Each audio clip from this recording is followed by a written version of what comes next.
কোরআনের কোন সূরায় জাহান্নামের বর্ণনা দেয়া হয়েছে? আমি আপনাকে অপশন দিয়ে দিচ্ছি। সূরা আল মুলক, সূরা আল বাকারা, সূরা আল কাহফ, সূরা আর রহমান। সূরা মুলক।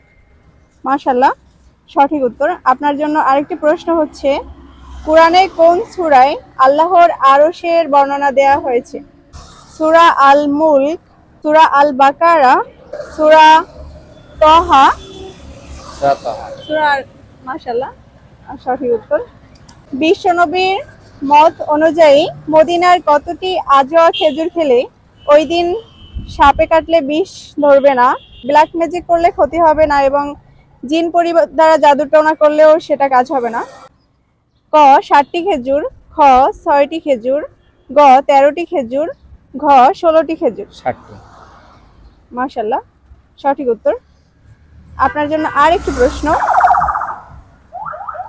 মৃত ব্যক্তির পক্ষ থেকে কুরবানি করা যায় কিনা এবং কোন জীবিত ব্যক্তি মৃত ব্যক্তির জন্য কুরবানি করলে তার সব মৃত ব্যক্তির আমলনামায় যাবে কিনা?